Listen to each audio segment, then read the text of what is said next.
Collin, how would you evaluate, you got some important minutes the other day. How would you evaluate yourself? A work in progress, I think. Obviously want to continue to get better, get used to being in those minutes, and just help the team in whatever way I can. Obviously, I think there's always more room to grow and to get better, so just looking to do that.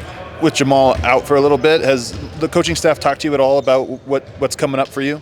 Yeah, I mean, just always the importance of staying ready. I think our PD staff, teammates, coaches always do a great job of just making sure that we're always ready no matter what situation happens. And obviously it's really unfortunate that Jamal got a little injured, but next man up. And I think that's just a good opportunity that I have to come in and prove that I could just steady the ship and keep us afloat while he's gone. I see you working on some deep threes here at the end. Is that something you've been working on adding the extra range behind the three-point line? Yeah, definitely. All summer, and then obviously here in the fall, just working on extending my range, playing from deeper, being able to get shots off. So I think that's something that a lot of guys have been working on, but something for myself that's going to be really important moving forward. Obviously, if I'm playing with Yoke, if I'm playing with the second unit, just being able to shoot from deeper and kind of pull the defense out a little bit, it'll open up things a little bit more for us. So, yeah. Are those mostly on like catch and shoot threes, or is that off of handoff action? Like, where do you see yourself taking deep threes the most? Definitely catch and shoot. Playing with outside that 4-point line, and then if guys start to run me off, being able to get in the paint and just get other guys shots. So, yeah, being outside that 4-point line, obviously off the dribble a little bit too, but more the catch and shoot. Playing with Reggie as much as you did this summer and just being around him, what about his game makes him able to adapt in situations like this and step up? Reggie? Mm-hmm. Oh, he's been around the league for so long. I don't think there's any situation that he can't adjust to. He's an incredible vet for us. He's just ready to step in and do his part and help us win.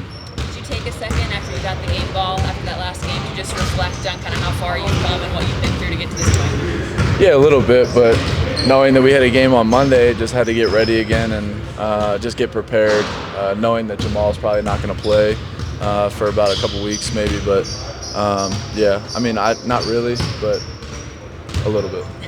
Does the process to prepare look any different now that you could be playing as opposed to, so far this season? Yeah, like being in walkthroughs and stuff like that, obviously before Jamal got hurt, as a guy that's off to the side, you kind of watch and have to learn visually and listen a lot, but now you're kind of in it. So just some game day stuff, game day routine is a little bit different, but just trying to keep it simple and focus on the habits.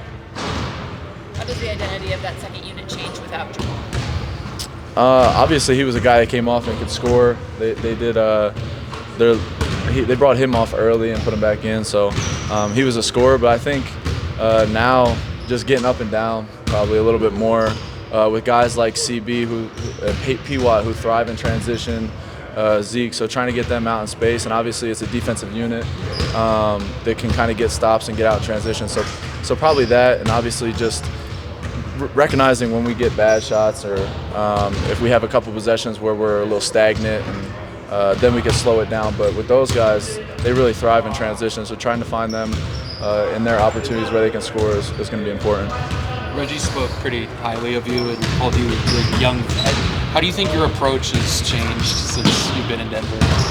I mean, I always kind of approach things the same way.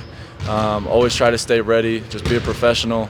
And I learned that from a lot of great vets. Last year I was with Ish Smith almost every day, working out with him, and he was a really good guy for that because he never knew when he was going to play and when he wasn't, and he was always just ready. So I've had a lot of great teammates, a lot of great vets around me that have just always told me to stay ready and just approach every day, be a professional, get your work in, and do what you have to do so that when your time comes, you are ready. Thanks, Collin. Sorry, Megan, it's not happening.